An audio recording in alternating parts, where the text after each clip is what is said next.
y ahora les cuento por qué me olvidé. Vamos a trabajar de 2 docentes, ya estoy grabando. La cátedra estaba un poco quedada en algunos aspectos de su estructura docente, había solamente docentes grados 2 y grados 1. La facultad decidió retomar esa unidad académica, darle un poco más de vida, hizo los llamados a concurso para profesores grados 3 en adelante. Ahí entramos Vanessa y yo, y eso fue en febrero, en realidad, y agarramos a todo trapo porque se nos venían los cursos de arriba. Este curso Patología 3 es un curso que en realidad nosotros eh, no somos los coordinadores del curso. Quiero que quede claro, creo que la doctora Cosetti y Blanco lo dejaron bien claro en el momento de comenzar hace un par de semanas atrás. Este curso es Patología 3, Semiología, la coordinadora es la doctora Blanco, Verónica Blanco, y bueno, lo cierto es que el curso corre como si fueran 2 cursos paralelos, en alguna medida. Para bien y para mal, nosotros intentamos estamos haciendo un esfuerzo para que eso no sea para ustedes una carga extra, entonces estamos intentando coordinar al máximo, a diferencia de otros años hemos tratado de coordinar al máximo los temas, y que queden más o menos sincronizados. ¿Tá? Ese fue un esfuerzo muy importante que se hizo de coordinación, porque por cómo funciona la facultad, de que la mayoría de los docentes son de baja dedicación, que trabajan un día, una tarde por semana en sus actividades docentes, era relativamente difícil coordinar los 2 equipos, que son un equipo de 5 a nuestro lado y como más de 10 del otro lado. Lo logramos un poco, ¿tá? Hasta que la universidad indicó que, bueno, que era muy poco probable que las actividades presenciales pudieran volver en el corto plazo. Eso implicó un cambio en el calendario de clínica, o sea, de semiología, en la otra mitad del curso. ¿Tá? Ese cambio lo resolvió la doctora Blanco la semana pasada y nos llevó a ajustar nuestro calendario y el de ellos también. El calendario que está en EVA está actualizado a anoche. Lo subimos anoche cerca de la medianoche, después de una reunión que tuvimos en vistas de la nueva situación. Entonces hay un poquito de cambios respecto a lo previsto. Nosotros, y estoy siendo, espero que hasta acá me estén siguiendo porque les quería contar, esto obviamente, esta perorata no va a volver en las próximas clases, ¿ok? Es este grupo, este es el grupo que nosotros tenemos, este es el grupo más grande, somos 30 en este grupo, anotados. Nosotros decidimos, ¿quién de ustedes participó en la clase pasada, el teórico magistral al estilo vieja escuela de COVID? Puede decir, puede hablar, pueden sacar sus silenciados sus micrófonos, lo que quieran. Yo participé. Ah, Yo también. Yo también. Sí, yo bárbaro. también. Bueno, ese teórico de alguna manera yo lo decía y marcó un poco el estilo de lo que queremos hacer con este módulo del curso. Queremos cambiar algunas cosas, queremos darle un poco de contenido más científico, más actualizado. Esto se lo planteamos porque Vanessa, yo y los compañeros tenemos un perfil científico, nos interesa la producción de conocimiento, no solamente la transmisión de conocimiento. Y eso también es una impronta que le van a ver en el curso en cuanto a que les vamos a poner a disposición artículos científicos para que ustedes estudien y lean. Eso quiero que lo sepan. Esta primera semana fue un poco más caótica porque el cambio en el calendario sucedió entre el miércoles pasado y ayer. Y fue un poco difícil de ajustar. Lo van a ver en el EVA. En concreto, les voy a transmitir algunos apuntes puntuales, les voy a compartir la pantalla de mi lado y van a ver a qué me refiero. ¿Tá? Prometo que en general no soy tan aburrido. ¿Ven la pantalla acá con un calendario? Sí. Perfecto. Sí. La estoy devolviendo porque yo a ustedes no los escucho. Estamos acá en la semana del 21 de abril. Los 5 grupos que corren en paralelo están dando fisiopatología del sistema cardiovascular. Y las próximas 3 semanas van a ser diabetes. Va a ser endocrino. Diferentes aspectos de endocrino. ¿Ok? Ese fue un cambio que hicimos, que hubo que hacer. No hubo más remedio que hacer. El objetivo de ello es que todo endocrino quede antes del primer parcial, que va a ser el día 18 de mayo. El aspecto que ustedes dirán negativo de esto es que se desapareció la clase de consulta que estaba prevista para la semana del 12 de mayo. ¿Tá? Eso no se preocupen porque lo vamos a solucionar. El planteo que le hacemos nosotros a ustedes es que como cada uno de los módulos de 2 horas que están disponibles, al cual ustedes anotaron, en general no van a correr por más de 1 hora y cuarto, 1 hora y media, cada módulo va a terminar con clase de consulta y el tiempo que sea necesario. ¿Tá? Entonces, la semana del 12 de mayo vamos a dar nuestros temas correspondientes y a su vez disponer para ustedes tiempo de consulta en los horarios que ya están estipulados. ¿Tá? Sumado a eso, para ayudarlos a ustedes y suplir la pérdida de la clase de consulta como tal, Vanessa y yo, que somos los profesores del curso, de este módulo, vamos a disponer horarios el viernes, que es viernes 14, en la mañana y en la tarde. Eso lo vamos a disponer en el EVA para que ustedes se puedan colgar y consultar. De manera que no tengan ninguna duda de que antes del parcial va a haber una enorme cantidad de espacio de consulta para que ustedes saquen dudas que tengan a ese momento. ¿Tá? 18 de mayo es el primer parcial, se va a usar plataforma EVA, eso se está trabajando ahora en la implementación. Y luego sigue la segunda mitad del módulo. Este cambio se realizó con el objetivo de que, con la idea de que ustedes a partir de mayo, fines de mayo, puedan ir a la clínica. ¿Tá? Eso es lo que pertenece al otro grupo, a la otra parte del grupo. Nosotros no sabemos si eso va a pasar, honestamente. Pero como verán, a partir del primer parcial se retoma y ahí hay un módulo bastante grande de enfermedades de la sangre. Y luego renal digestivo. Nuevamente tenemos un problema, que es que las elecciones universitarias se mudaron ya 3 veces en el año producto de la pandemia y ahora quedaron en el miércoles 30 de junio, por lo cual consume una clase nuestra. ¿Estamos? Por lo cual, esa semana no hay clase nuestra y se pasa a la siguiente. Y nuevamente pasa lo mismo, se consume la clase de consulta, que estaba prevista para el 7 de julio. Al igual que en este momento, vamos a hacer clases de consulta para ustedes en los horarios que ya están estipulados y el viernes anterior. ¿Queda claro hasta ahí? Porque voy a pasar al siguiente tema. Quiero que me digan si están entendiendo los cambios que sucedieron. Sí, quedó claro. Participen lo más que puedan porque además yo les comentaba que nuestra meta es trabajar de 2 docentes por vez para hacerlo más interactivo y más dinámico, pero que en esta oportunidad uno de los docentes está en una emergencia médica y bueno, hoy no va a poder estar, así que estoy yo solo. Perfecto.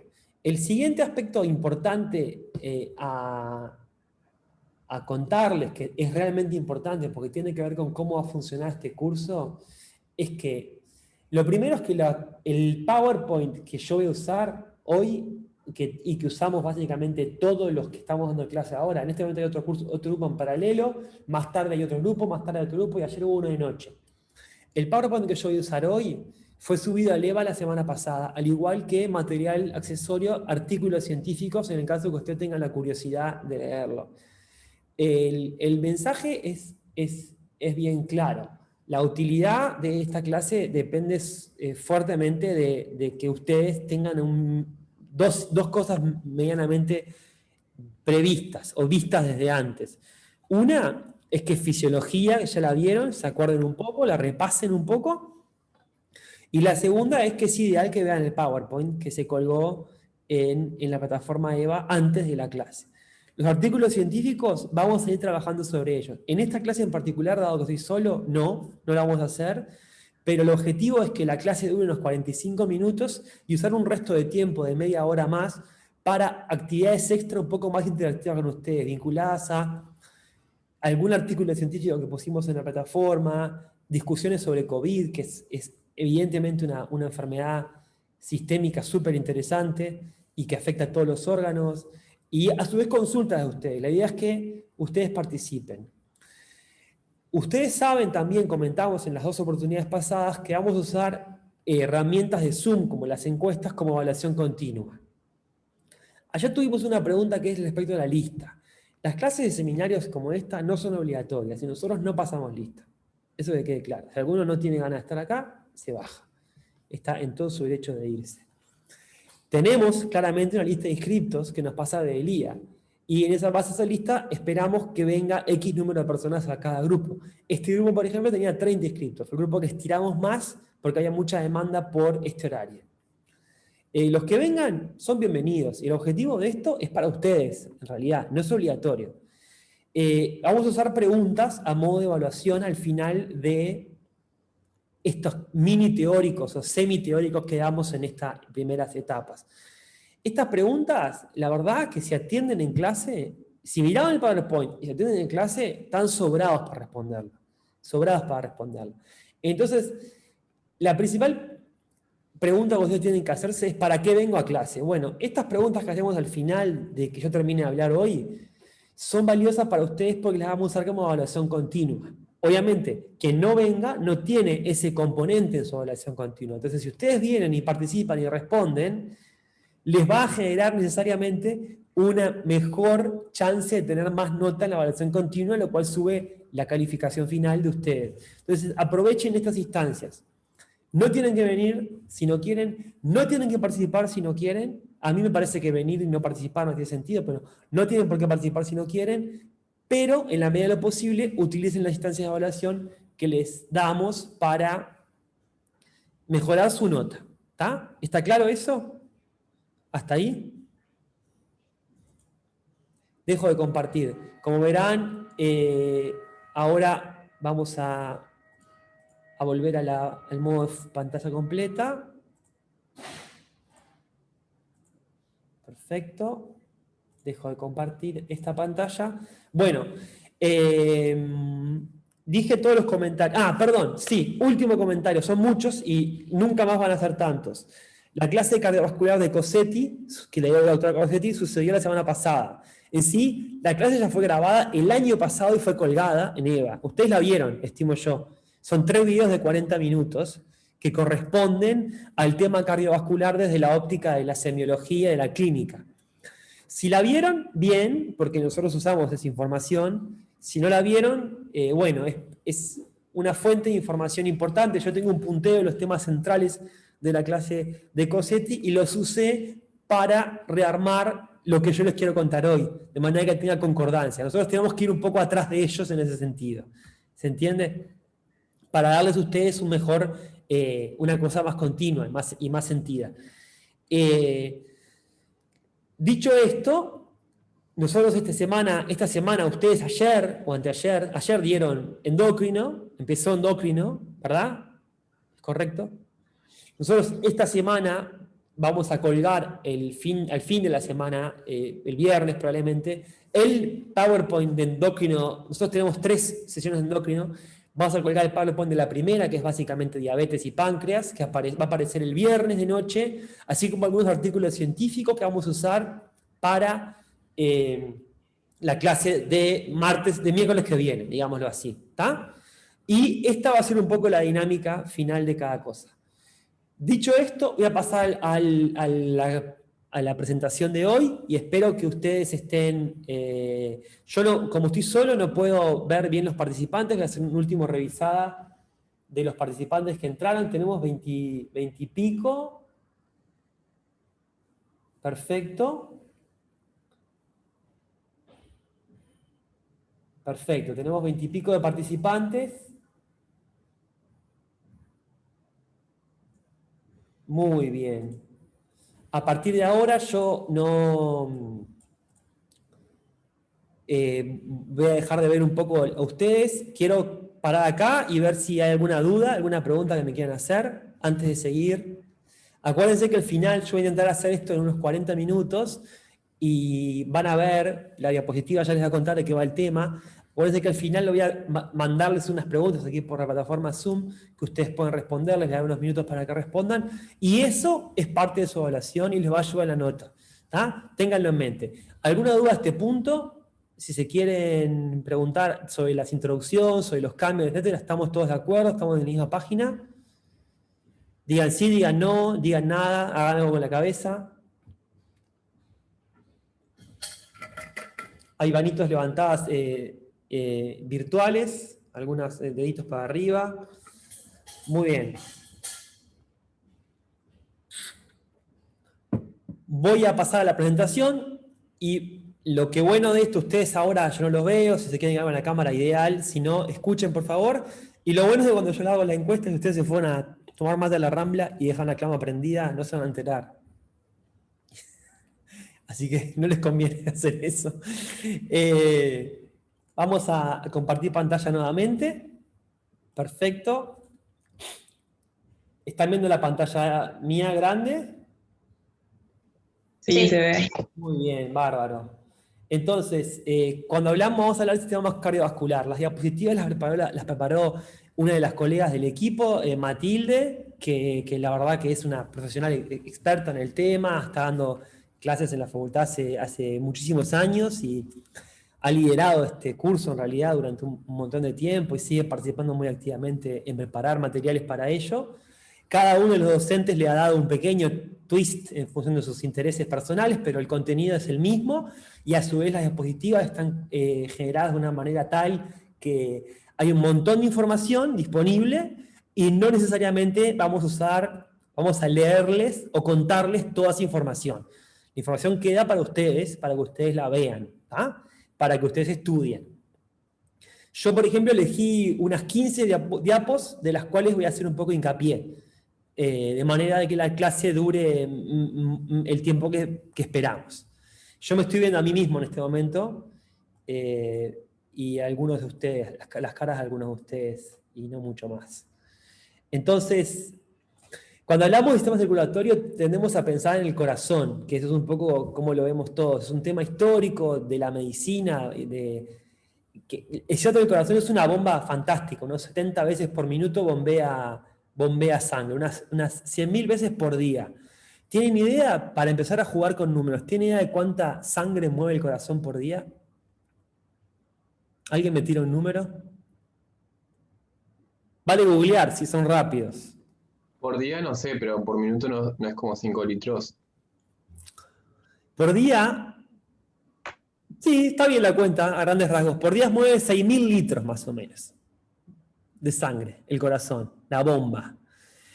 En una vida promedio son 3.000 millones de bombeos. Visto de otra manera, 150 millones de litros de sangre bombeadas. En la vida promedio de 70 personas de una persona. Y en general, no le erra nunca. Eso es lo que es maravilloso. Entonces, acá la fisiología del corazón es maravillosa. En general, nunca se equivoca. Durante 70 años, bombea 150 millones de litros de sangre sin grandes errores y en general ustedes no se enteran. La fisiopatología del sistema cardiovascular refiere a todo lo que sale mal, lisa y llanamente. Todo lo que anda bien es donde no nos enteramos nosotros. Tendemos también a enfocarnos mucho en el corazón, porque, bueno, diferentes motivos, pero en sí, en perspectiva, el corazón es minúsculo dentro del sistema cardiovascular como tal. Es un musculito de medio kilo, un poquito más de medio kilo para el adulto varón. La función es bombear sangre a través de los vasos. ¿Saben cuántos vasos hay? ¿Cuántos kilómetros de vasos hay en el cuerpo? Esa es una visión de una exposición famosa ya que se llama El cuerpo humano, que se generó a partir de técnicas de disecado muy sofisticadas en China, allá por fines de los 2000, principios de los 2000. Esos son los vasos sanguíneos. ¿Saben cuántos vasos hay en el cuerpo humano? ¿Cuántos kilómetros de vaso? También, pueden googlear, pueden tirar cualquier dato.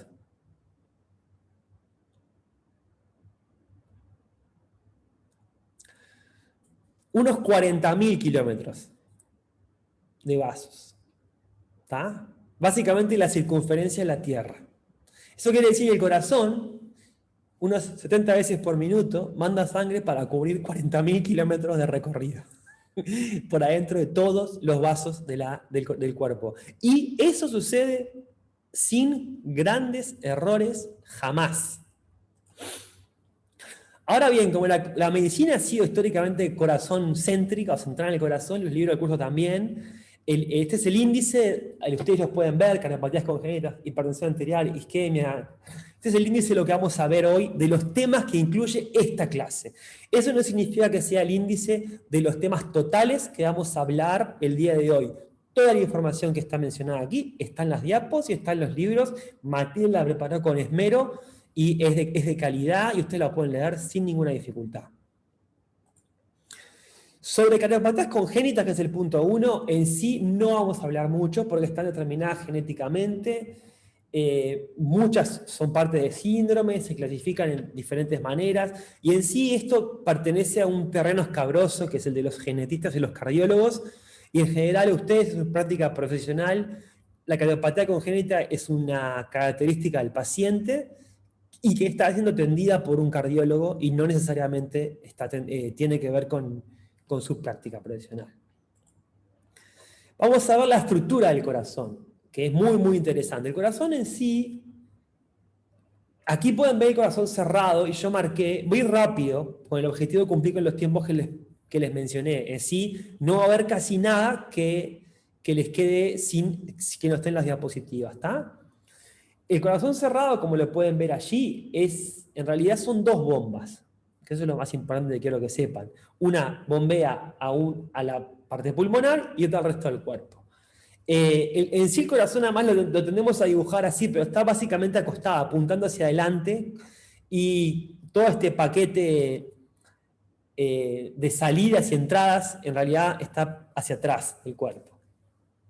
La pueden ver, vamos a pasar a la siguiente diapo que se ve un poco mejor porque lo abrimos, el corazón, pero pueden ver los diferentes elementos, que son las válvulas, la vena cava superior, la vena cava inferior, la aórtica, el callado aórtico, en algunos casos arco aórtico, los troncos broquencefálicos, la arteria carótida, subclavia, las pulmonares, las venas pulmonares, la válvula mitral, la tricúspide, vamos a hablar de ellas un poco más.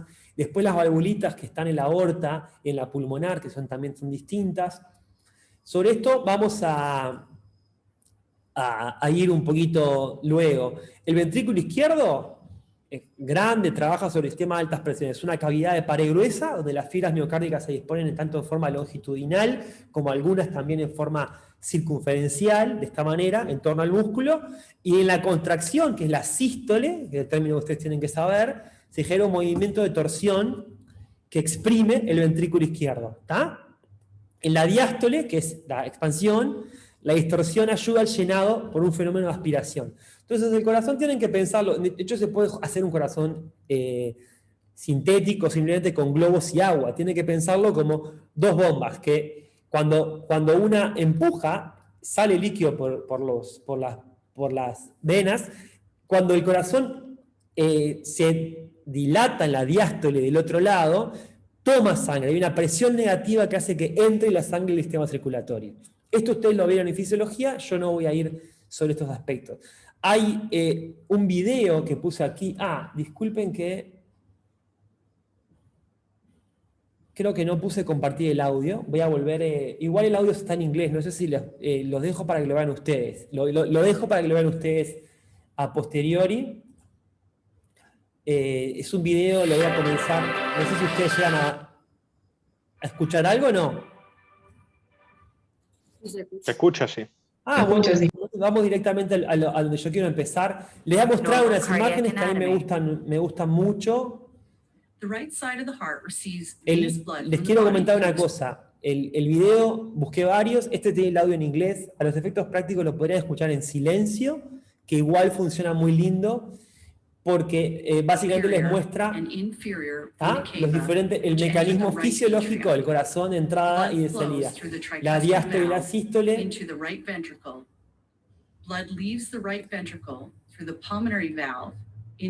Pueden ver cómo las válvulas mitrales, tricúspide, aórticas se abren y se cierran. Y básicamente como el corazón al expandirse toma sangre y luego contrae la bombea. Esto es una cosa que la ven, la han visto muchas veces, es probable que la tengan muy presente. Sobre esto no importa, vamos a pasar el largo. ¿Está?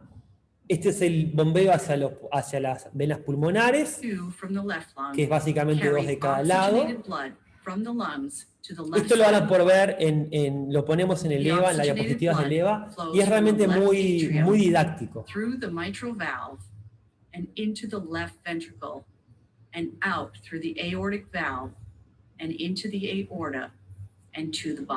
Perfecto.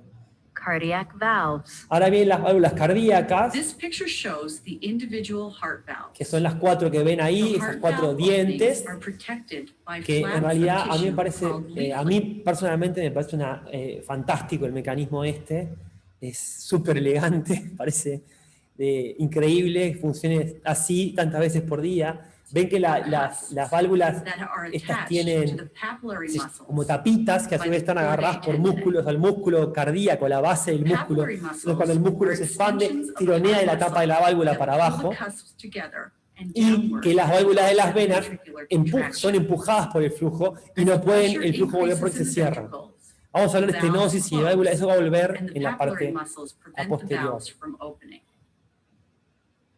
Coronary Las arterias arteries. coronarias vamos a mencionarlas muy rápidamente. Branch circulation. Esto lo paso porque vamos a mencionar un poco, esto tiene que ver con insuficiencia coronaria, que son como hay dos aspectos, insuficiencia cardíaca y coronaria. Esto lo voy a pasar un poquito más rápido, lo pueden ver ustedes luego para no embolarlos ahora, porque además ocupa como 1 minuto y pico. ¿Está? Blood empties from the coronary sinus Lo importante into the right. es que las arterias coronarias y venas coronarias toman y descargan la sangre directamente en el corazón, ¿tá? A partir de entradas que están en ventrículos y aurículas. atrium. Cardiac conduction system. Esto es importante y no lo vamos a mencionar, por eso lo paso, y es el tema eléctrico. Nosotros en esta clase en particular no hablamos mucho de eléctrico. Sí, hay una falla miocárdica, producto de una falla eléctrica que conduce muchas veces a la muerte del paciente. De esto no vamos a hablar mucho, pero sí lo pueden ver en el video, pues es realmente muy interesante. Y por último, bien, para ir más rápido, el tema de la presión, Cardiac pressures. las presiones cardíacas. Pressures on the left side of the heart are usually 3 times greater than the right side of the heart. A normal right atrial pressure is usually around 3 with a range of 2 to 8. Un ítem acá que aparece son los milímetros de mercurio, que es una forma de medir presión. Hay un montón de formas de medir presión, eso no importa, ustedes lo saben, ¿tá? Pero básicamente quiere decir que uno de los lados del corazón bombea con mucha más fuerza, genera mucha más presión, y eso necesita a su vez una compensación del otro lado. Vamos a pasar al siguiente diapo. Esto queda colgado y es un video realmente muy fácil de entender, muy demostrativo. El rol del corazón es indudablemente bombear sangre, pero no lo hace desconectado del resto del cuerpo. Hay algunas diapositivas que tienen una estrella marcada en rojo arriba, la van a ver, la próxima, por ejemplo. Yo la veo, porque tengo 2 monitores, veo la próxima venir. Son las diapositivas en las cuales yo me voy a dedicar un poquito más, porque tienen conceptos un poquito más importantes para el día de hoy. ¿Tá? Esta no tiene estrellita roja, pero la quería comentar. El rol del corazón es indudablemente bombear sangre, pero no lo hace desconectado del resto del cuerpo, obviamente. Iremos viendo en el curso que básicamente corazón, pulmón y riñones forman un gran sistema homeostático de flujo.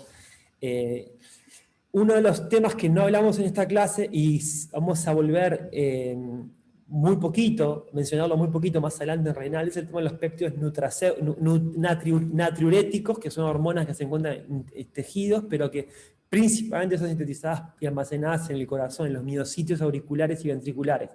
No vamos a hablar acá, pero son muy interesantes y los podrían leer, porque básicamente es un sistema parácrino que tiene el corazón de regular su propia función. El concepto importante que viene ahora es el del gasto cardíaco.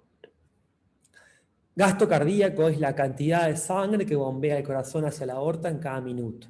Como ven, es un flujo y es resultante de eventos eléctricos y eventos mecánicos coordinados. En el videíto aparecía unos eventos eléctricos que yo los pasé rápido, ustedes lo pueden ver, que coordinan. El evento eléctrico coordina y induce la contracción. Acuérdense que el evento eléctrico en general es una chispa, que la contracción luego, desde el punto de vista de la fisiología del miocardio, es una especie es un evento molecular, químico. ¿Tá? Entonces, más o menos lo tienen que ver en fisiología. Hay un evento eléctrico, pero hay un evento químico, entrada y salida de calcio, y las miocinas y las troponinas, y haciendo la imbricación de las fibras para tironear del corazón de un lado para el otro, y luego la liberación para poder volver a abrirlo. ¿Tá? Como ven, entonces, es un flujo el gasto cardíaco que es el resultado de eventos eléctricos y mecánicos. Lo más relevante que tienen que ver acá es que el gasto cardíaco es regulable. Hay mecanismos de regulación que se llaman intrínsecos, y el más conocido, que muy probablemente lo hayan oído mencionar, es el de Frank Starling, que básicamente supone que cuanto más se distiende el músculo cardíaco durante el llenado, mayor es la fuerza contráctil y mayor es la cantidad de sangre que bombea hacia la aorta. Entonces la presión de eyección también es mayor. Esto se debe a que existe una longitud entre la fibra cardíaca y la fuerza de contracción, ¿tá? Que eso vendría a ser el volumen sistólico. Esto supone que cuando el corazón llega a una cantidad adicional de sangre, mucha sangre, el músculo se distiende más y es capaz de contraerse con mayor fuerza. Y este mecanismo de regulación del gasto cardíaco se puede dar, obviamente es natural, tiene que ver con nuestro movimiento, pero por ejemplo, este mecanismo retroalimenticio es la base del entrenamiento de los deportistas, de elite. Básicamente es la repetición del esfuerzo cardíaco sistemática durante muchos años con el objetivo de generar una mayor capacidad de un mayor gasto.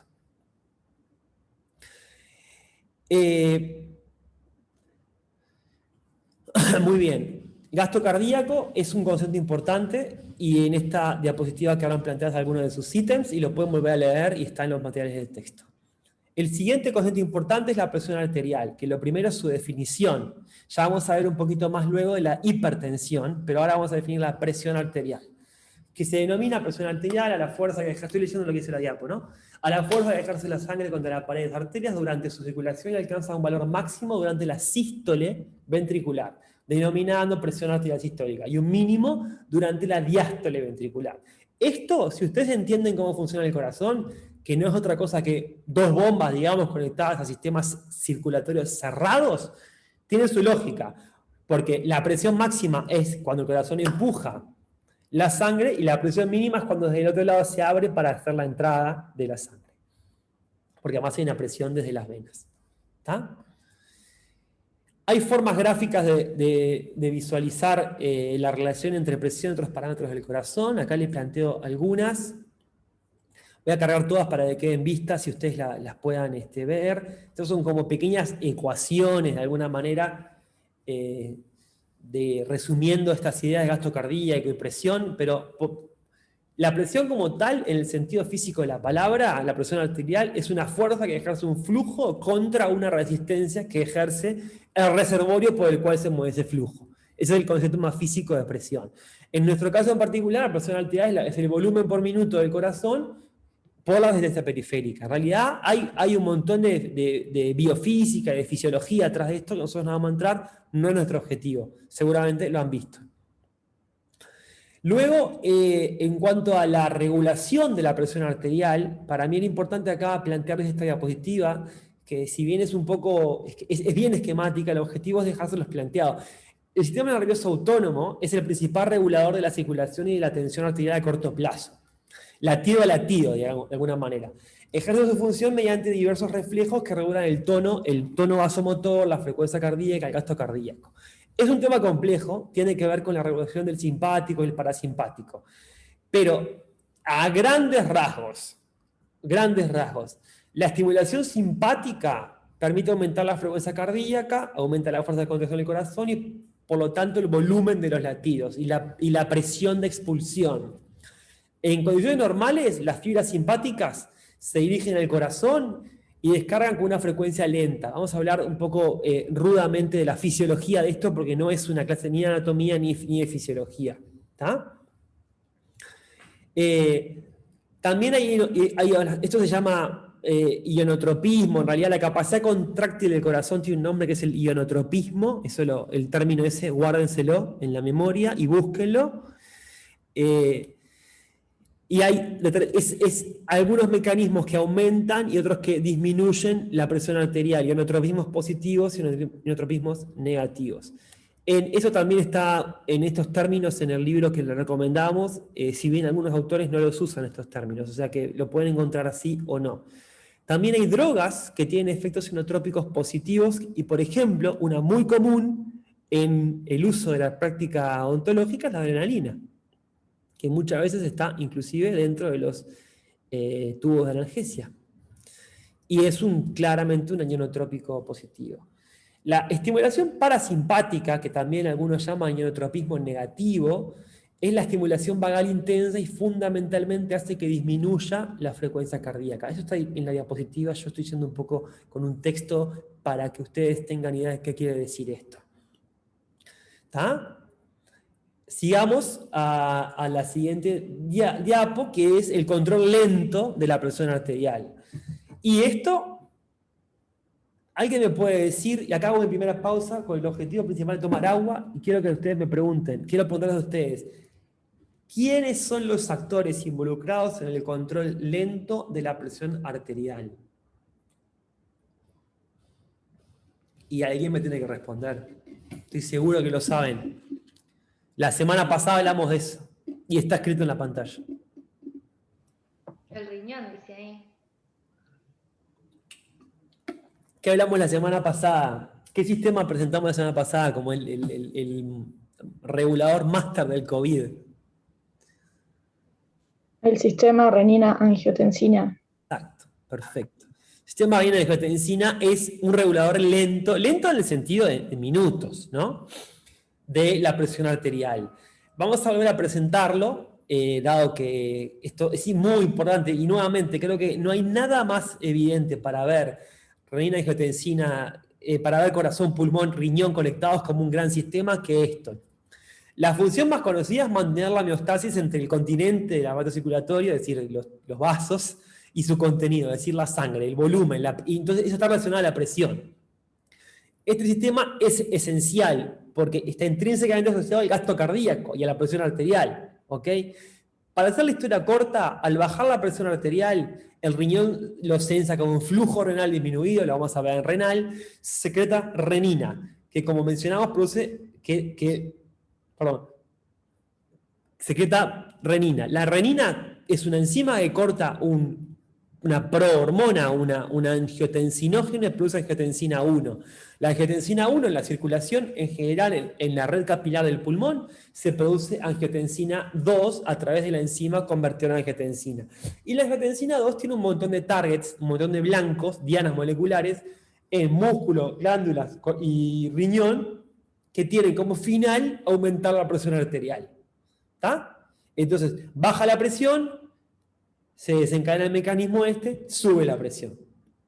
Este es el regulador lento, digamos. Ahora, estoy yendo rápido, y si alguno tiene una duda, hasta acá es un buen punto en el cual podemos hacer una pausa. Nos quedan 3 diapos con cruz roja, con estrella roja importante, y el resto es más que nada material para ustedes. ¿Hay alguna duda hasta acá que quieran particularmente preguntarme? No sé cómo están ustedes, qué caritas estamos viendo, pero espero que vayan bien. Bárbaro. Igual cuando termine de hablar los voy a hacer hablar a ustedes, no van a poder esquivar eso. Yo lo lamento mucho. Entonces, sobre la hipertensión arterial, este tema a mi gusto es el tema que es más interesante de cardiovascular por su implicancia en la calidad de vida de la gente. La hipertensión arterial es la epidemia más diseminada en el mundo en este momento. Cantidad de gente sufriendo hipertensión arterial es enorme. Eso también lleva a una enorme cantidad de gente consumiendo fármacos con el objetivo de disminuir la presión arterial, y a una sistemática recomendación de mejorar los hábitos alimenticios y de vida que no muchos cumplimos, ¿verdad? Hipertensión arterial es aumento sostenido de la presión arterial por arriba de un cierto valor que es 140-90. Esto se llama la 14-9, ¿verdad? Esto ustedes lo saben, no estoy inventando nada. Cuando van al médico, lo primero que hacen es tomar la presión. La unidad en milímetro de mercurio, si a alguno le interesa saber las razones históricas de eso, me las pregunta, pero Claramente ustedes en su vida no han visto milímetros de mercurio subiendo por un tubo, porque ya no se hace más. Pero la unidad es milímetros de mercurio y se considera que hay un límite saludable que ha ido cambiando con el tiempo, que es 14,9. Y yo les voy a contar una historia para hacerlo un poco más ameno. Hasta el mediados del siglo XX, la presión arterial se consideraba, imagínense la medicina del siglo del 50 para atrás, era primero que era fuertemente enfocada en el hombre, sexo masculino, al nivel de que obviamente las mujeres tenían hasta cirugías para cambiar sus hábitos y humores, que eran como removerles el útero. La histerectomía y la histeria vienen de la idea de que la mujer era posible mejorar sacándole órganos femeninos. Bueno, antes del 50, la hipertensión arterial era un concepto masculino, y cuanto más tensión arterial, más varonil eras. Entonces, fue recién en un estudio que se comenzó a hacer en el 50 y pico, 58, después de la Segunda Guerra Mundial, que se llama Estudio de Framingham, que les recomiendo mucho, mucho que lo busquen. Recién a partir de la Segunda Guerra Mundial se empezó a ver que eso era una ridiculez, que la presión arterial elevada era uno de los principales factores de riesgo cardiovascular. De hecho, Roosevelt, presidente de Estados Unidos, que murió de un infarto a pesar de otras cosas, en sus últimos momentos tenía 30-12 de presión arterial. Y sus médicos tratantes decían en sus informes médicos que estaba muy vigoroso por tener 30-12. Le estaba reventando el corazón.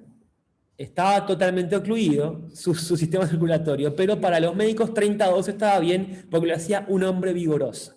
Recién en los 50, con este estudio de Framingham, se empezó a dar cuenta que la presión arterial era un factor de riesgo pronóstico muy, muy, muy marcado.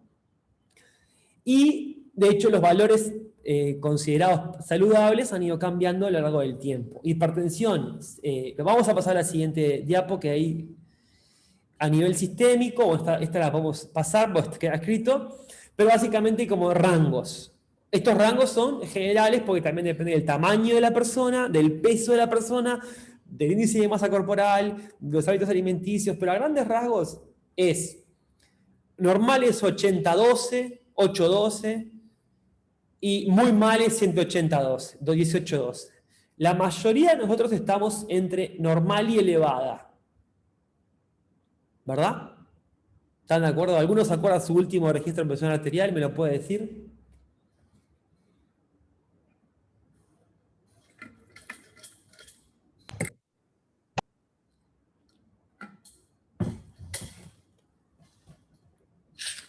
¿Cuánto fue lo último que les dio? ¿Alguno tuvo alguna vez 15-9?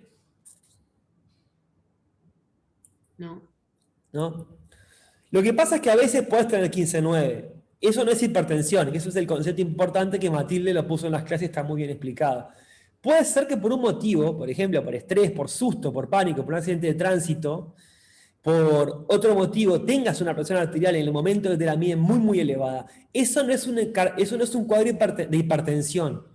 Eso es que estás con la presión muy alta. Y en general te la pueden bajar. O la calma la baja, o medicación, o un sedante, o diferentes cosas. El problema de la presión arterial es cuando es los valores en estado crónico. ¿Tá? A mí me parece muy, muy interesante que ustedes, como profesionales de salud, estudien luego en su casa el tema de las estatinas. ¿Alguno de ustedes tiene un pariente tomando estatinas? ¿O ustedes toman estatinas? ¿Saben lo que son las estatinas? No. Sí, no es lo que se utiliza para disminuir el colesterol, puede ser. Exacto. Perfecto. Gracias por participar, me hace la vida mucho más fácil. Sí, es una de las drogas más usadas en el mundo, y uno de los principales objetivos de las estatinas es disminuir el colesterol para disminuir el riesgo de accidentes vasculares, para disminuir la tendencia a la formación de placas de ateroma, de coágulos. Es una de las drogas más usadas en el mundo, en las industrias más importantes. Me gustaría recomendarles, si pueden, que estudien a qué pacientes y a qué presiones y a qué niveles de colesterol se recomiendan estatinas y que busquen artículos científicos que demuestren la utilidad o no del consumo de estatinas en esas personas. Se van a llevar una enorme sorpresa y van a ver la enorme medicación que se hace con estatinas, considerando que muchas pacientes en los cuales no están en la zona de riesgo en las cuales harían efecto. Respecto a la hipertensión arterial, hay como clasificaciones en dos grandes grupos, que eso un poco pasa con todo. Idiopático, si fueron al médico y se agarraron algo un dolor que no saben qué es un dolor idiopático o esencial. Básicamente, que no hay una explicación fisiológica o molecular clara para el origen de ese dolor o de la presión arterial elevada. ¿Tá? Genéticos o ambientales son los factores más importantes. Estrés, o hay gente con problemas genéticos de fondo. Y la clasificación, la hipertensión también puede ser de origen secundario, es decir, que hay una serie de trastornos, por ejemplo, hiperaldosteronismo, que produce hipertensión arterial. Esto lo voy a volver para atrás dos diapositivas, 3, 4, perdón. Aldosterona, ¿la ven acá? Secreción constante de aldosterona por una enfermedad, por las comillas para que no moleste a nadie, para después volver a verlo en renal, por una enfermedad de las glándulas suprarrenales, produce hiperaldosteronismo, por lo cual produce presión arterial elevada de base. ¿Está? Sigamos. Complicaciones de la hipertensión arterial y, la verdad, de todo. Desde la esclerosis de pequeños a grandes vasos, que eso es grosso modo, taponeamiento de vasos y endurecimiento, esclerosis es el endurecimiento de vasos, hasta cardiopatía isquémica, ANGOR, síndrome neurovegetativo, hipertrofia del ventrículo, insuficiencia cardíaca, hemorragias de infarto cerebral, proteinuria, insuficiencia renal y cambios en la circulación de vasos mayores. La verdad que es una cosa que a evitar. Por eso es tan importante la hipertensión arterial como cuadro clínico, porque afecta a todo. Y para ustedes es muy probable que, si atienden a adultos uruguayos, 4 de cada 10 son hipertensos. Insuficiencia cardíaca. ¿Tá? Vamos a pasar a este tema. Acá quiero decir, vamos a hablar de dos tipos de insuficiencia. Creo que me quedan unos 15 minutos máximo para terminar esta parte y prometo, vamos a ir a intentar después dar un poco más de dinamismo. Espero que vayan bien. Insuficiencia cardíaca. Les planteo que hay dos formas de que falle el corazón. ¿Tá? Falla el corazón como bomba, o falla el corazón como músculo, o le falla la mecánica del corazón. ¿Tá?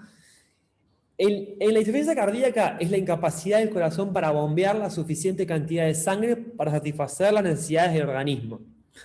Diversas causas. Reducción del flujo sanguíneo coronario, que eso es una isquemia, que vamos a ver después. Lesiones de las válvulas cardíacas, influencia de la presión externa sobre el corazón, inclusive algunos déficits de vitaminas producen una insuficiencia cardíaca, vitamina B, por ejemplo. Puede haber una enfermedad del músculo cardíaco, miocarditis, cosas que vamos a ver. Hay un montón de condiciones patológicas, ahí está un poco escrito para que ustedes lo puedan leer después, que producen insuficiencia cardíaca. Me detengo en estos últimos dos puntos, que es que pueden involucrar a uno o ambos ventrículos, siendo la más frecuente la izquierda. ¿Tá? En general, si hay una insuficiencia cardíaca de un solo ventrículo, el otro ventrículo comienza a sufrir y termina siendo bilateral. La derecha pura en realidad es consecuencia de una efisema pulmonar porque y termina metiendo al lado izquierdo, pero tiende a pasar algo más malo antes. Sobre la fisiopatología que determina la insuficiencia cardíaca, hay una enorme cantidad de variables, algunas ya mencioné y las dejo aquí Vieron que aparece el sistema de angiotensina, estimulación del sistema nervioso simpático, incremento de la función cardíaca, oxigenación tisular. Esto queda planteado, que es una diapo con texto, que ustedes la pueden leer a continuación. ¿Está? ¿Estamos de acuerdo con este tipo de estrategia? Las cosas que ustedes pueden leer, las van a leer ustedes luego. ¿Está? Lo mismo con esta. Vamos a pasar a las causas de la insuficiencia cardíaca un poco vistas de otra manera. Las comenté anteriormente, pero eso es un resumen que vendría a ser patologías valvulares, enfermedades coronarias, infarto agudo del miocardio, congénitas, hipertensión arterial, fármacos. De hecho, acá es interesante para ustedes pensar que hay fármacos que inducen insuficiencia cardíaca, ni que hablar algunas drogas de uso común como cocaína, y infecciosas como puede ser lo que da la miocarditis. Veníamos comentando que hay un diálogo bidireccional entre el sistema circulatorio general y el corazón. ¿Tá?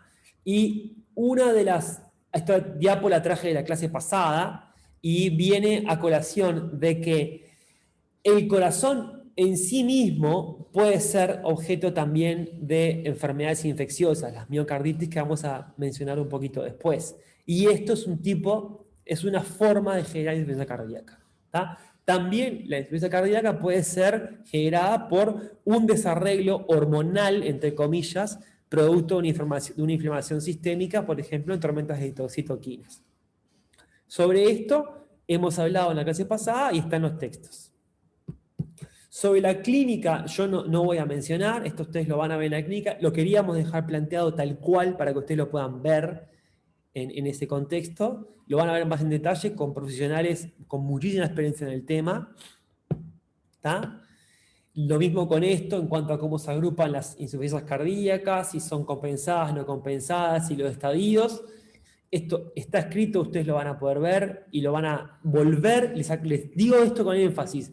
Esto es importante que ustedes lo vean bien antes de ir a la clínica, porque es información que tienen que tener presente ustedes, más vinculada a la clínica que a la fisiopatología per se. Las causas de descompensación también, algunas son simplemente infecciosas, otras son trombosis, otras son enfermedades, otras son estados de salud, como el embarazo, etc. Estos son insuficiencias cardíacas y sus causas. Paso al siguiente punto, que también tiene punto naranja, estrellita roja arriba, que es el tema de la insuficiencia coronaria. Acá lo que falla no es el corazón como bomba, sino el sistema de soporte del corazón. ¿Okay? La insuficiencia coronaria o la cardiopatía isquémica es la consecuencia de la disminución en forma aguda o crónica, o transitoria, permanente, como quieran verlo, del riesgo sanguíneo del corazón y da lugar a manifestaciones clínicas y electrocardiográficas muy específicas. Las razones las vamos a ver en esta... Bueno, voy para atrás un poco las razones, pero en sí, sobrecargas de volumen, ¿qué es lo que quiere decir? Hay una insuficiencia aórtica o mitral, hay un error en las válvulas, a una aorta tapada, puede haber sobrecarga de presión, porque hay presión arterial elevada, porque hay una estenosis aórtica, unas válvulas que funcionan mal, y también puede haber una insuficiencia coronaria producto de la reducción del aporte de oxígeno. Tanto en momentos, tanto por condiciones patológicas como por ejemplo grandes alturas. Grandes alturas también pueden producir insuficiencia coronaria en algunos momentos, si no estás preparado. Sobre la cardiopatía isquémica, que básicamente es esto que estamos hablando, que es que las arterias coronarias no son capaces de aportar un riego sanguíneo adecuado en la porción del miocardio, se puede dar por estos motivos que allí mencioné. Algunos términos importantes porque van a aparecer en la clínica todo el tiempo y los voy a poner aquí y mencionar para que ustedes lo vean. Es la angina de pecho, que es el dolor torácico opresivo irradiado hacia el brazo izquierdo y a mandíbula. Es un malestar gástrico, disnea, sudoración. Y en sí dura poco, dura menos de 20 minutos. Una cosa que está buena, que ustedes ya la vieron, me imagino que la vieron porque me han comentado los colegas, se la van a volver a ver, es que a veces tienen un paciente que cae al consultorio con un dolor mandibular.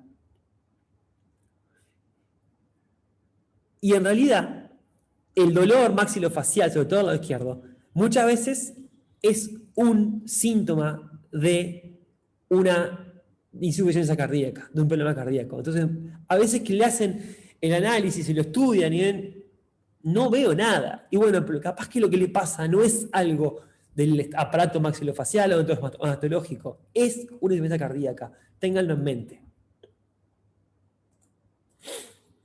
Después tenemos de las anginas, que eso es un término muy técnico que ustedes van a usar mucho en su trabajo. La estable, que es el langor típico, se desencadena por ejercicio estrés físico, frío y calor, ingesta copiosa, una panzada. Cesa con los reposos 5 minutos, en general desaparece. Cesa con vasodilatadores, la nitroglicerina, por ejemplo, que es un dador de óxido nítrico, que es un vasodilatador muy potente. Y en realidad casi siempre da el mismo dolor que tiene alguien, por ejemplo, una persona con sobrepeso, hipertensión, que corre el ómnibus y siempre termina, se sube al ómnibus con un dolor localizado que después que se sienta en el asiento, se le pasa. ¿Está? Eso no es bueno que te pase, pero significa lo que se llama el langor típico. Después está el langor inestable, el infarto agudo de miocardio en sí, que aparece en el reposo o ante mínimos esfuerzos. Significa que hay algo más de fondo, hay una patología más de fondo. No cede con el reposo, no cede con vasodilatadores, dura muchos minutos. Es un dolor distinto, es un dolor que en general da la sensación de que algo está mal. Los pacientes lo describen como me voy a morir. Lisa y llanamente, sensación de muerte. Siguiendo viene el infarto de miocardio. Sobre esto en particular no voy a hablar más de lo que está en la diapositiva que está escrito para llegar en 45 minutos a terminar. Y les dejo una pregunta planteada a ustedes. ¿Es igual en hombres y mujeres la sensación de infarto? La sintomatología que describe hombres y mujeres al momento del infarto, de estar sufriendo un infarto de miocardio, ¿es la misma? ¿Qué opinan? La pregunta es un poco capciosa, porque si la hago es porque la respuesta es... Es que no. Es que no, claro, si no la haría. La respuesta es que no. Y me gustaría que lo estudien, que lo chusmeen un poco, porque en realidad, increíblemente, son diferentes las síntomas que describen hombres y mujeres, que está bueno que ustedes lo sepan. El infarto agudo de miocardio, también hay complicaciones, tanto eléctricas como mecánicas. Se puede dar por taponamiento, por valvulopatías. Voy a pasar esto para llegar a lo otro. Lo importante de esta diapositiva es remarcar que el hecho de que la mayoría de los eventos de cardiopatía isquémica sucede por obstrucciones o trombos. Y con esto vuelvo a la clase de COVID de la semana pasada, que es la principal causa de muerte de los pacientes que no logran sobrellevar la enfermedad. Es la producción de microtrombos y de macrotrombos que obstruyen el sistema circulatorio, sobre todo a nivel de los tejidos más irradiados, pulmones y corazón. Pero la cardiopatía isquémica en general también sucede por trombosis, por obstrucciones. Y de ahí viene el tema de las estatinas, y el tema de bajar el colesterol, y el tema de evitar la formación de trombos. Espero que estemos conectando los puntos de manera adecuada para ustedes. Sobre esto voy a pasar, porque queda la diapositiva un poco en la secuencia para que ustedes la vean. Este es un resumen de todo lo dicho anterior. Angina estable, angina inestable, queda escrito para que ustedes lo vean. Las miocardiopatías está de alguna manera están algunas asociadas a las enfermedades congénitas, otras no. Se clasifican en 4 tipos: dilatada, hipertrófica, restrictiva, ritmogénica. En general llevan a insuficiencias cardíacas.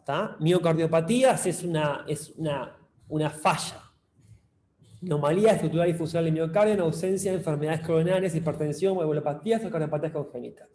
Es de alguna manera, la descripción de la enfermedad que incluye a todas las otras causas de enfermedad cardíaca. También queda para que ustedes acá cometí un error anteriormente, vean que lo reparé en lo que dije. Queda para que ustedes lo lean. Las miocardiopatías agudas, las miocarditis, son particularmente interesantes en este momento porque hablamos también de las enfermedades virales que producen miocarditis, como puede ser el caso del COVID, pero desde hace muchos años, unos 10, 15 años, hay pacientes que tienen infartos o directamente fallecen de una falla cardíaca, y en general, si no hay una etiología previa, se está haciendo un estudio de biopsiado o de necrosia en busca de algunos virus que infectan el miocardio y que producen una falla eléctrica, en particular algunos adenovirus. Estas son miocarditis infecciosas, virales, como ven ahí. Puede haber tóxicas por fármacos, plomo, metados pesados, etcétera, metabólicas, autoinmunes. Es un proceso inflamatorio y es bastante, en general es reversible. Esa es la parte buena de esto. La miocarditis infecciosa, no voy a hablar mucho del tema, ya lo dejo allí planteado. En cuanto a las arritmias, es un trastorno del ritmo cardíaco y el mecanismo de impulso son muy interesantes, pero tienen su base fundamental en una falla eléctrica, y eso nosotros no vamos a hablar mucho del tema, pero sepan que las arritmias per se, en general, no estoy diciendo que sea siempre esto, pero en general tienen una razón en eléctrica. Eléctrica me refiero en el marcapasos, entre comillas, del corazón, o en alguno de los nódulos repetidores.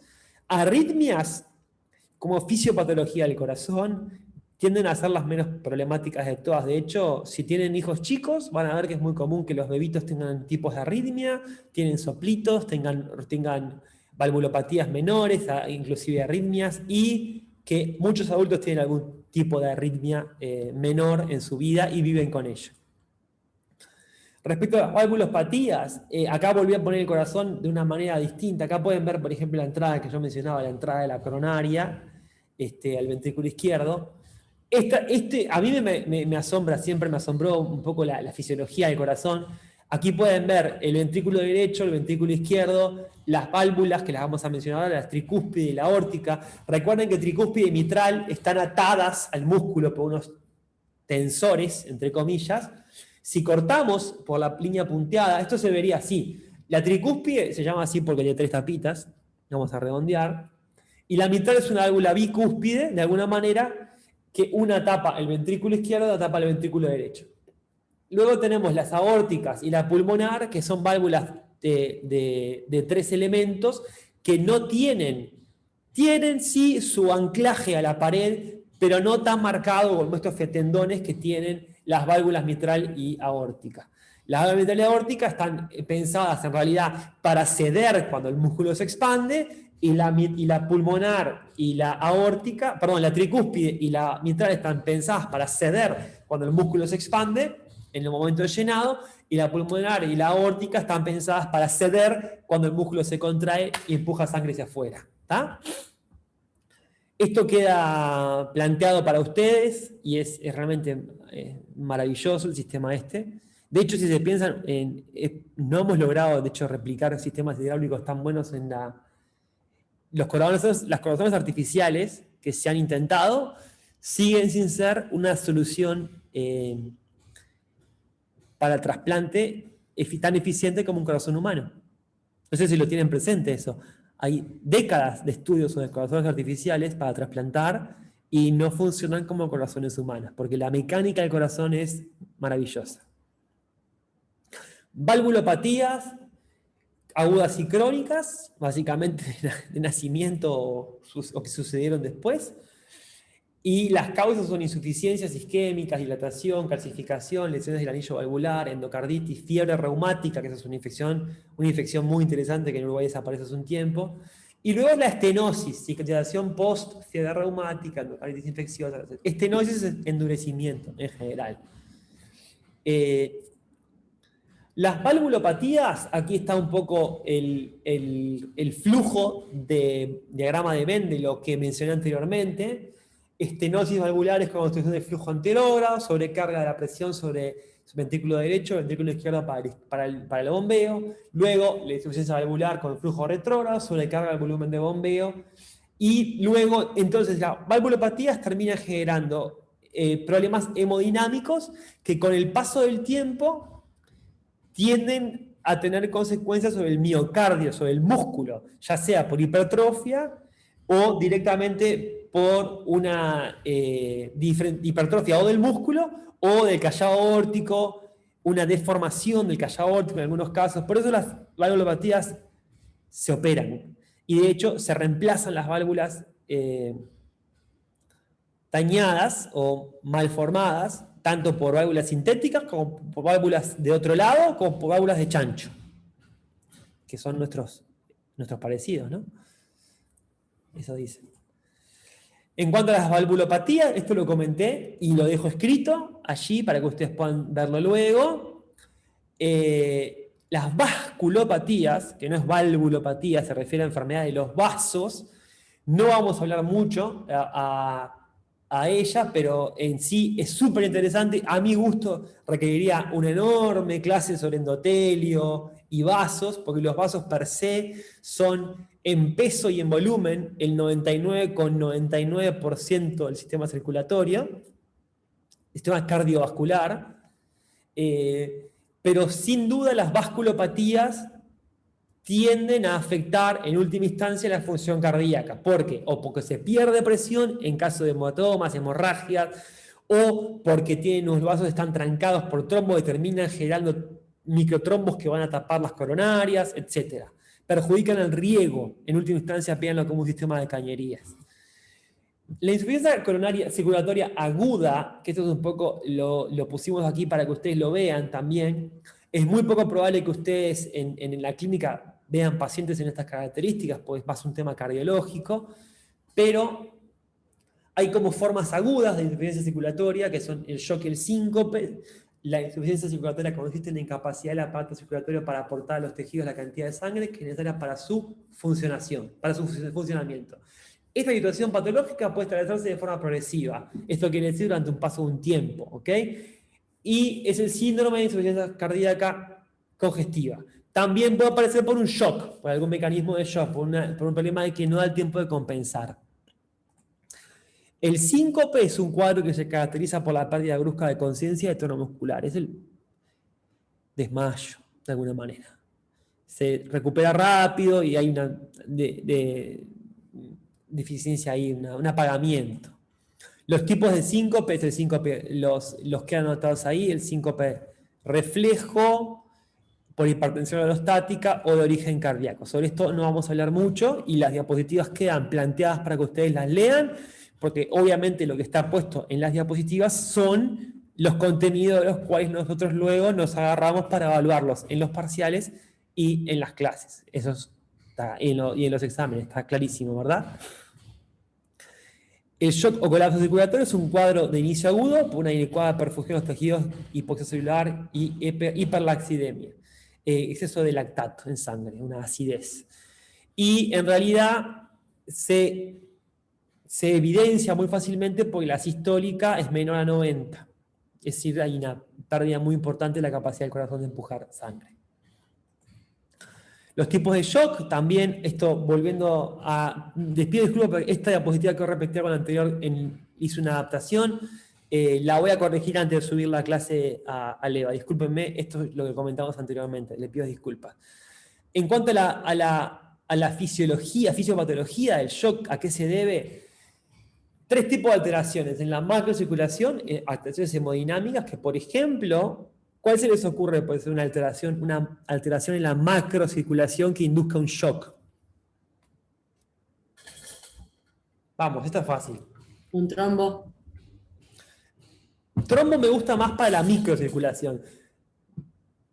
Imagínense un momento en su vida donde pueda haber una alteración en la macrocirculación que induzca un shock en el paciente.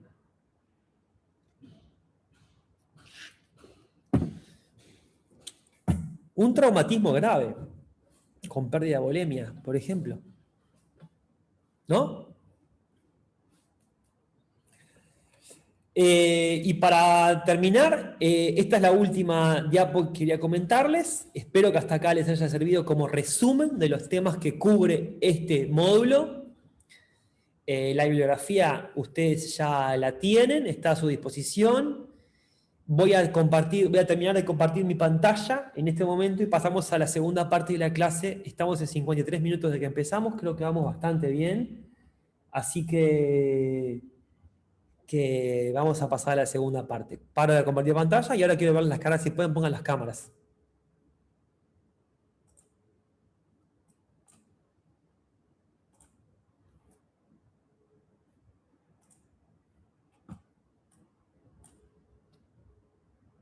Gracias. A ver, gurises, me alegra que estén todos todavía por acá, que no haya ninguno que haya decidido irse, o si se fueron, que no se fueron de manera tan evidente. El objetivo, como verán, hay diapos con mucho texto, que el objetivo allí es que ustedes puedan leerlas e informarse. Muchas veces les va a pasar que la diapositiva per se no tiene completamente la información que necesitan para entender el tema, pero sí les indica lo que nosotros estamos intentando cubrir en este módulo. ¿Tá? Mi decisión para esta clase de hoy, que es un poco como hablamos, cada uno tiene toma su decisión personal, era que yo no quería ir por las 55 diapos una por una, porque eso iba a ser 1 hora y media hablando, me parecía que no tiene ningún sentido, porque ustedes las diapos las tienen. Espero que entiendan que es una decisión que tiene como objetivo priorizar algunos aspectos del tema que me parece que ustedes entiendan mejor y que luego lo estudien. ¿Tá? Dicho esto, estamos siempre a disposición para consultas.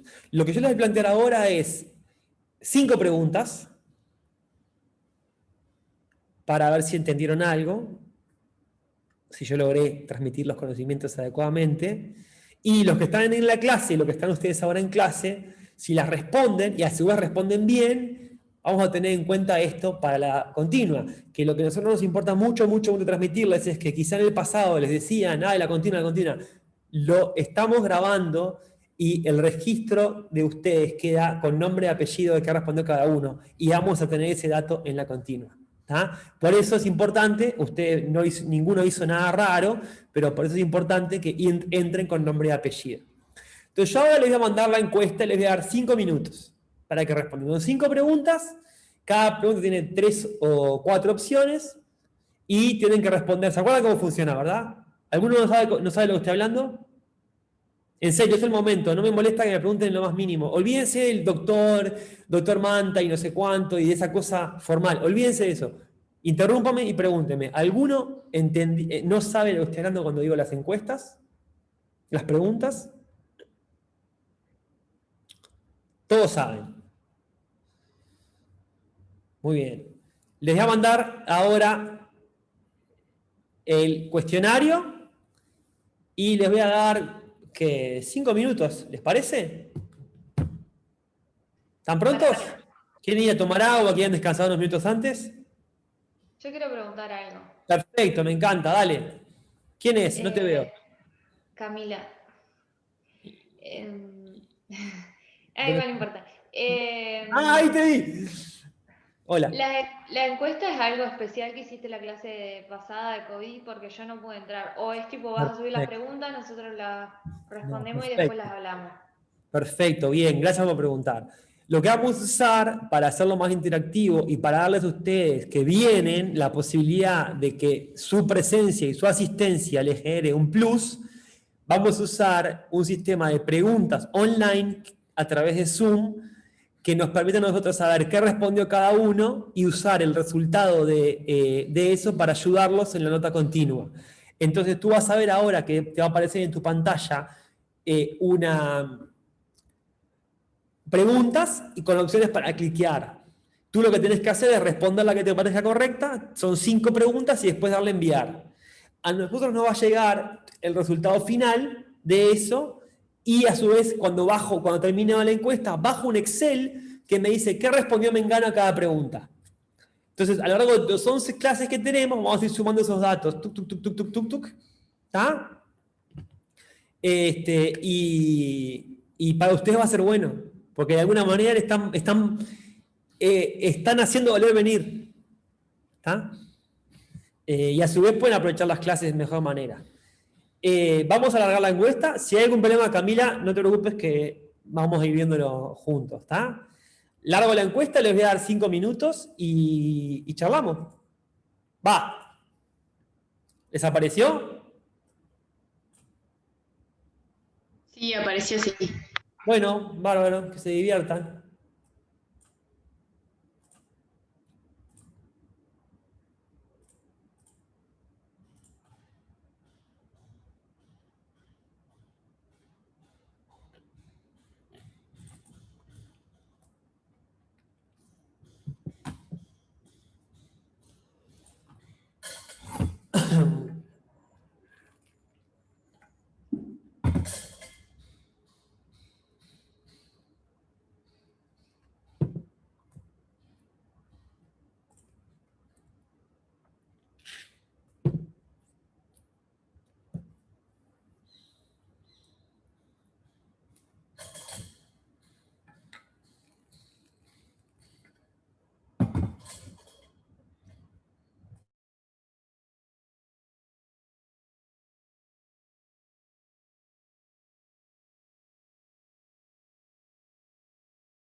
Veo ahí cómo van votando. Ahora cuando terminemos les muestro el resultado en tiempo real. Ustedes no van a ver qué votó cada uno, pero van a ver el total de los resultados.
Profe, está silenciado. Gracias. Muchas gracias.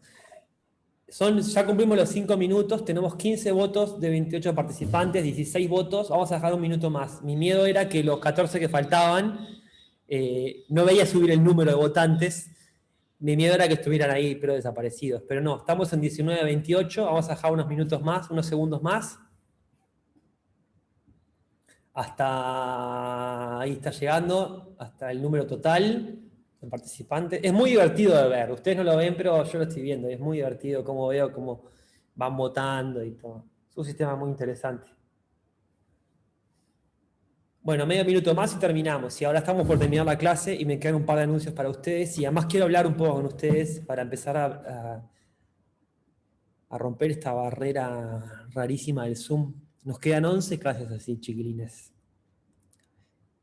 Hagamos lo posible. Muy bien, estamos terminando. 5, 4, 3, 2, 1.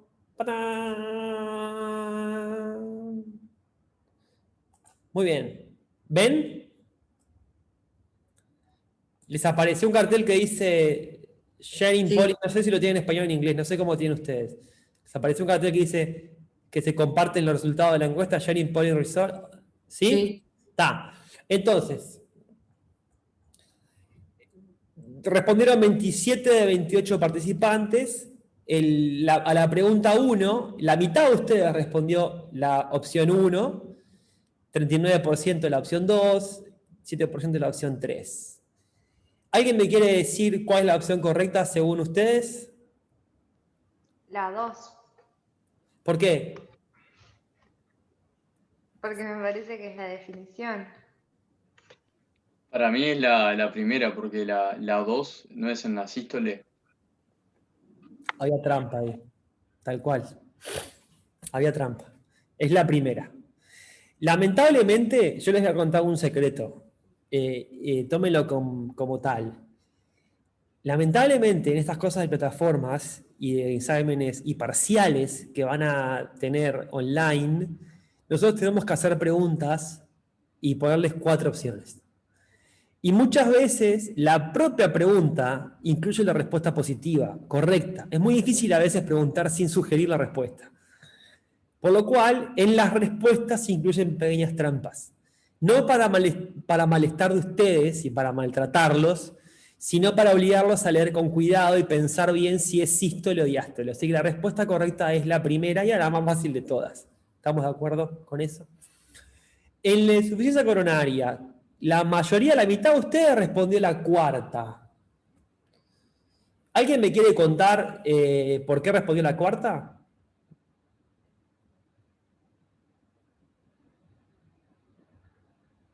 Dale.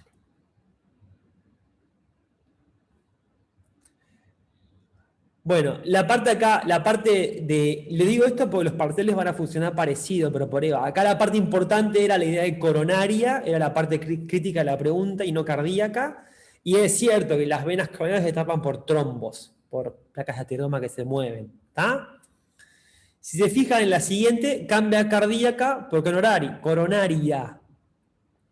Entonces, la insuficiencia cardíaca, y yo mencioné, me detuve específicamente en esa oración y dije, ¿cuál era la respuesta correcta para esta? Que es, ¿quién me dice?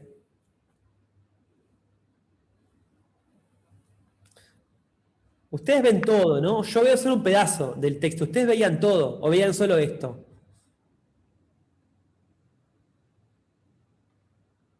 A ver, lo pregunto de nuevo porque me importa que me respondan esto. Pregunta número 3 dice, la insuficiencia cardíaca, y abajo dice, la derecha es consecuencia de un... ¿Ustedes lo veían así? No, se veía enfisema pulmonar. Perfecto, está. ¿Y qué respondieron? ¿Alguien me quiere responder por qué respondió la A? ¿Pueden decir por qué me parece?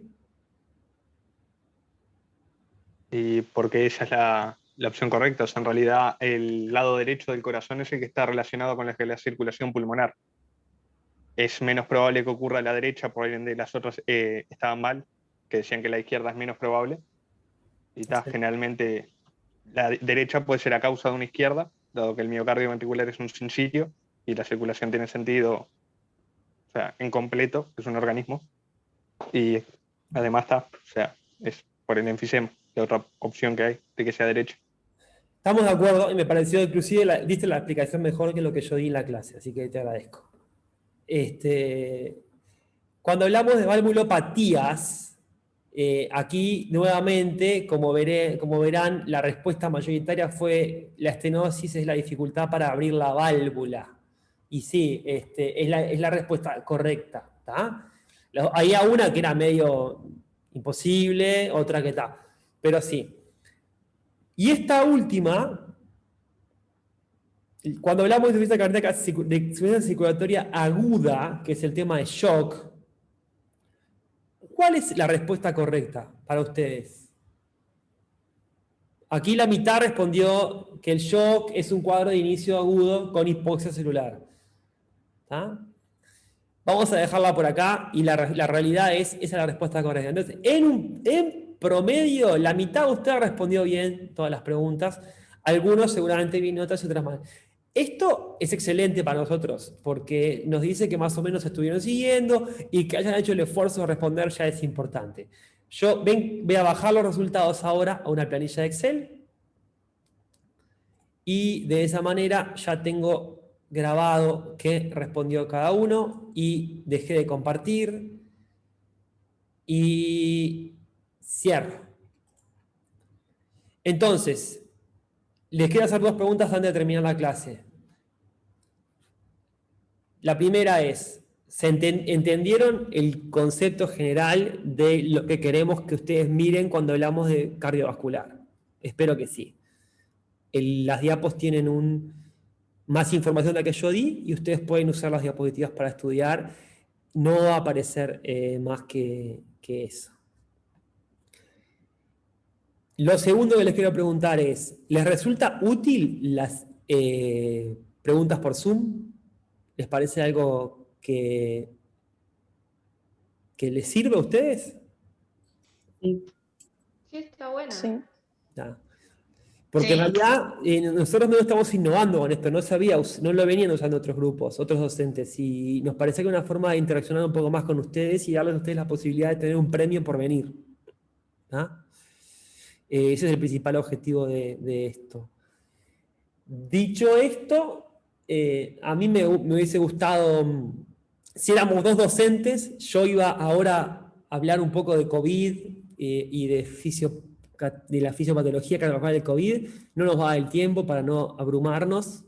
Yo tengo ahora en un ratito otro grupo, igual a este, así que sigo. Pero quisiera, bueno, agradecerles por participar. Este es el grupo en el que van a estar todo este semestre. Nos vamos a ver la cara todos los miércoles hasta ahora, conmigo. Por suerte, somos dos docentes. Armen es el otro docente que acompaña a este grupo. Por mi lado, nada más.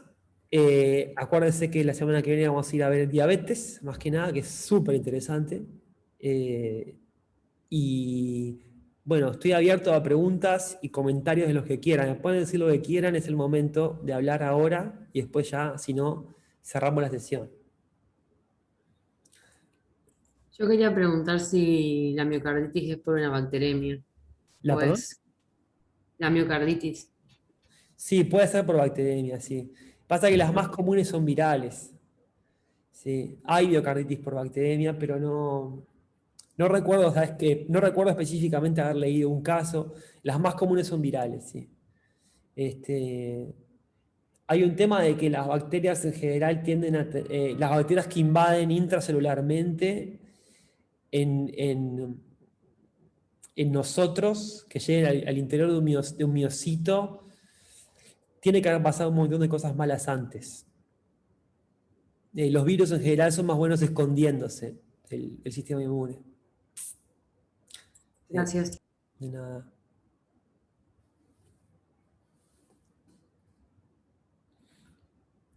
Bueno, gracias a ustedes. Yo la verdad estoy dispuesto ahora, estoy abierto a preguntas. Yo solamente me hizo 10 minutos para aflojar ante la siguiente clase, así que tengo todavía 10, 15 minutos más si alguno quiere quedarse.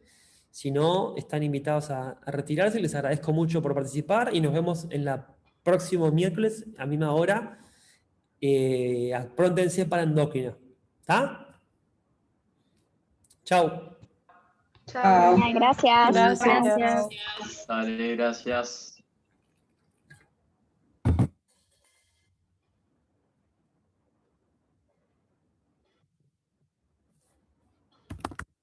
¿Ornella, estás ahí? Profe, Sí, me quedé esperándote para responderte. ¿Qué haces? te iba a comentar que a mí en las cosas de las preguntas no me aparecía completo, entonces Por eso estaba esperando que te quedaras. Estaba a punto escribiendo sí, para yo que te quedaras. también me quedé para... Podemos largar la encuesta de nuevo. No, igual traté de responder lo más que, o sea, medio intuí lo que podía seguir diciendo y logré responder, pero ponele en la tercera, que fue la que era la primera respuesta, como no lograba ver bien qué decía el resto, tipo, Déjame fue ver, medio como... déjame ver solamente mandándola de nuevo, a ver si esta vez la ves bien. Solamente voy a probar mandarla de nuevo, ¿está? Dale.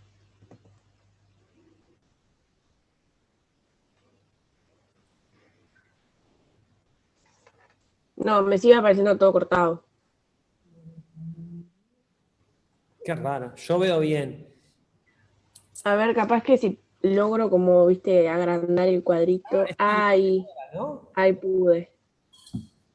Está. ¿Ahora sí? Sí. Le toqué como el borde, viste, como para estirar Bárbaro. y pude. Pero como mi computadora no es Windows, es Chromebook, funciona distinto el Zoom y hay pila de veces que funciones que el Zoom en Windows no tengo. Entonces está. Pensé que era un tema de la compu. Bueno, me Está. había mandado. Bueno, muchas gracias. Gracias a ti por esto y por quedarte y a las órdenes cualquier pregunta. ¿Está? Dale, muchas gracias, nos vemos.